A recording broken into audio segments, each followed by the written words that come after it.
A cerca mais valiosa do seu quintal talvez não seja aquela que divide espaço. Talvez seja aquela que trabalha, e quando eu digo trabalha, não estou falando de enfeite, nem de uma fileira bonita de plantas só para delimitar terreno.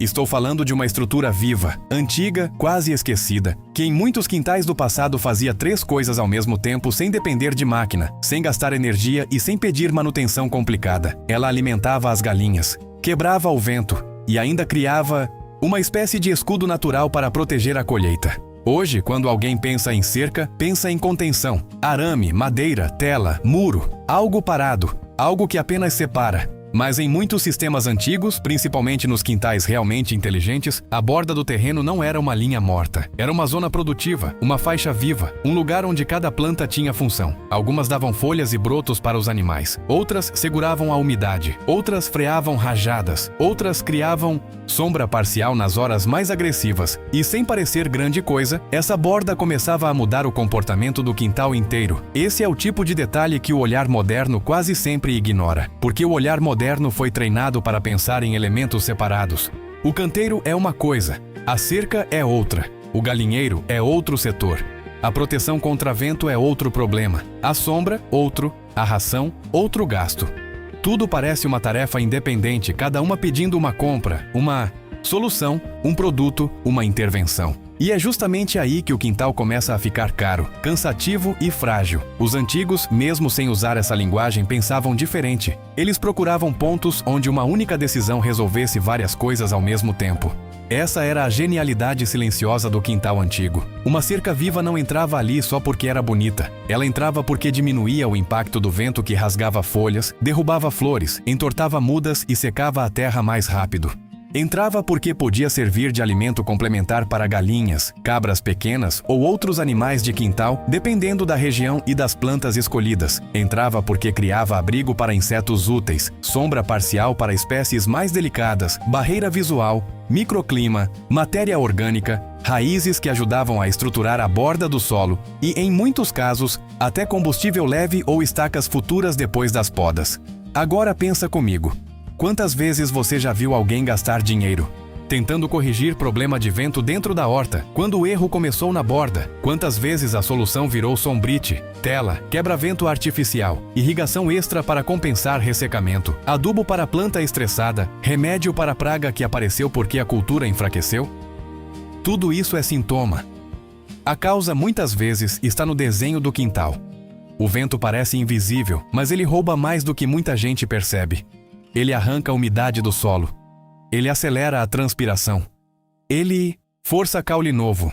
Ele atrapalha a polinização.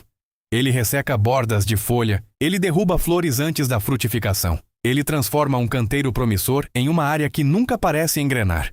Só que como ninguém vê o vento parado em cima da planta, o problema passa despercebido. A pessoa acha que falta nutriente, água, sorte, adubo ou algum segredo místico. E às vezes o que falta é uma borda viva, posicionada com inteligência. É por isso que esse sistema antigo era tão poderoso. Ele não atacava só a planta, ele redesenhava o ambiente. Em muitos quintais antigos, a cerca viva era colocada justamente no lado de onde vinham as rajadas mais secas ou mais frias. Não como um muro sólido, porque muro sólido pode criar turbulência e piorar o efeito logo atrás. Mas como uma massa vegetal porosa, capaz de filtrar o vento, desacelerar sua força e espalhar melhor o ar pelo espaço. Isso muda tudo. A sensação térmica no quintal muda. A retenção de umidade muda. O comportamento das folhas muda. Até a frequência de irrigação pode mudar. E o mais curioso é que isso não vinha sozinho.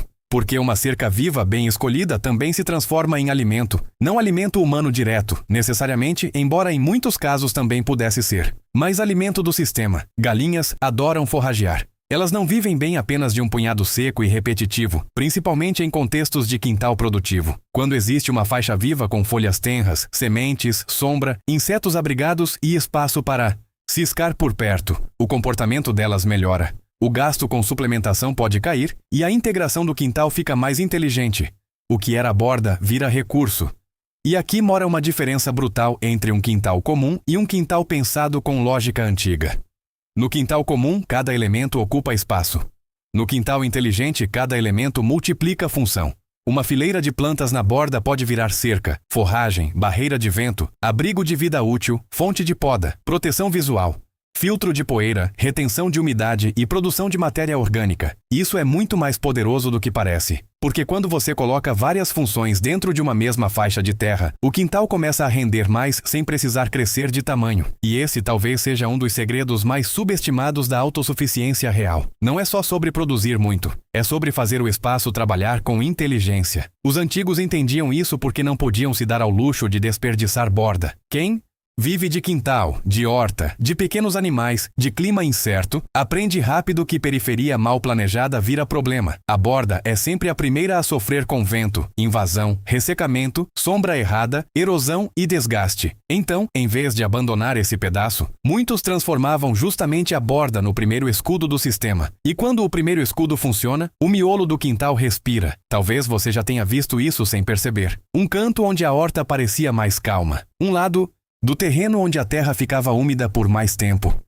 Um galinheiro que rendia melhor perto de vegetação diversa. Uma lavoura pequena mais protegida atrás de uma linha de arbustos.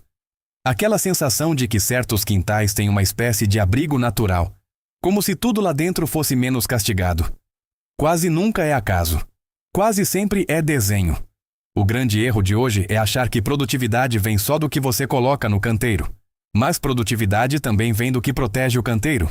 E é aqui que a cerca viva deixa de ser detalhe e vira protagonista, porque quando o vento perde força, a umidade se conserva melhor. Quando a umidade se conserva melhor, a planta sofre menos. Quando a planta sofre menos, a seiva fica mais equilibrada. Quando a planta está mais equilibrada, ela lida melhor com variações de clima e tende a atrair menos problema. Quando há vegetação diversa na borda, também aumentam os pontos de abrigo para predadores naturais de insetos indesejados. E quando as galinhas interagem com esse sistema, elas entram como parte do ciclo, não como setor isolado. Repara como tudo começa a conversar. É justamente isso que o modelo moderno quase desaprendeu. Conversa entre elementos. Hoje, muita gente monta a horta como se montasse móveis. Um canteiro aqui, uma tela ali, um galinheiro acolá, uma cerca qualquer em volta e pronto.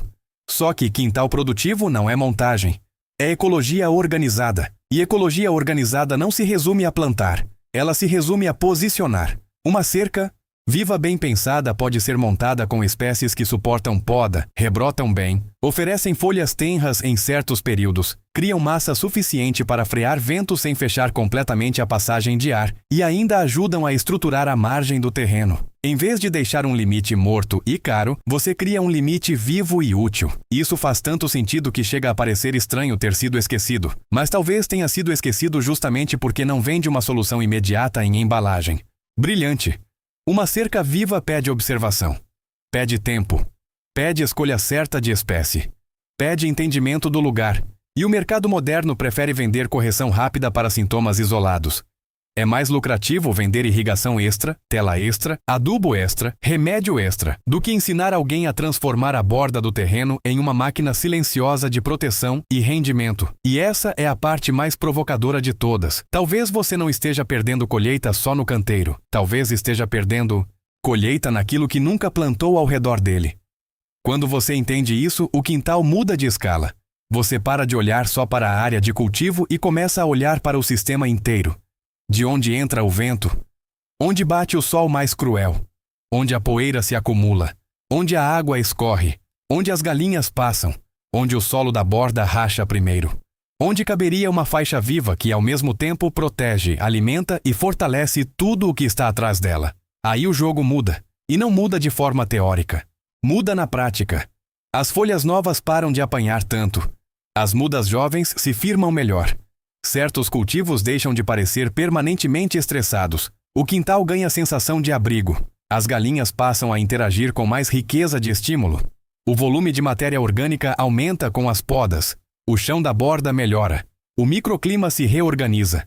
E aquilo que parecia só uma cerca começa a produzir efeito em cadeia. Esse é o tipo de transformação que não explode em um dia. Mas quando chega, é impossível não notar. Primeiro vem a sensação de calmaria. Depois, a constância. Depois, a percepção de que o quintal parou de lutar tanto contra o clima. E só então aparece a parte que todo mundo gosta de ver. Folhas mais inteiras, Menos estresse, mais estabilidade, mais vida útil circulando, melhor aproveitamento do espaço e um sistema que parece mais robusto com menos intervenção. É por isso que eu disse no começo que talvez a cerca mais valiosa não seja a que divide, é a que trabalha.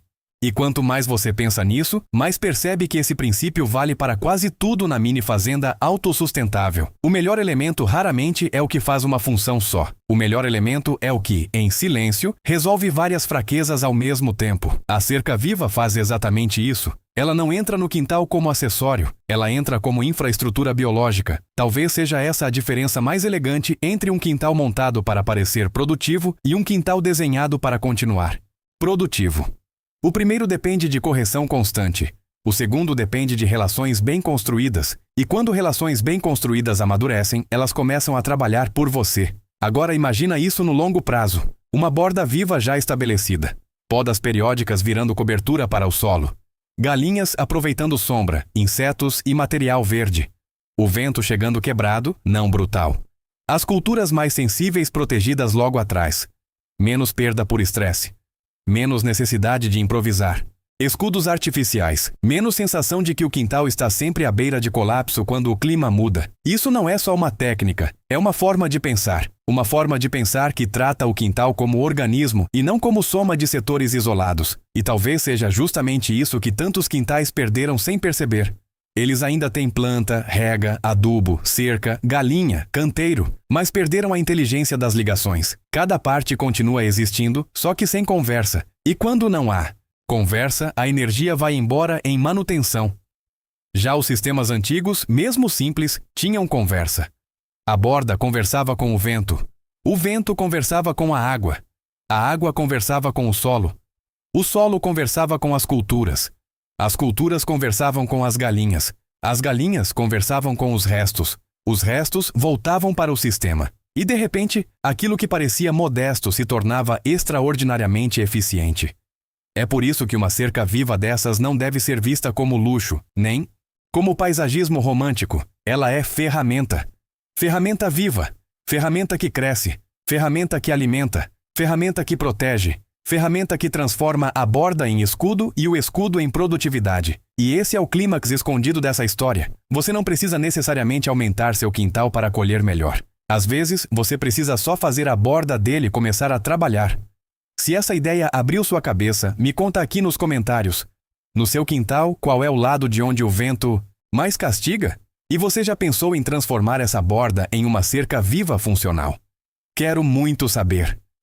E se você gosta desse tipo de conteúdo, deixa o like e se inscreve no canal, porque aqui no Quintal Antigo a gente vai continuar desenterrando soluções antigas, simples e inteligentes, que fazem um quintal comum render muito mais do que parece.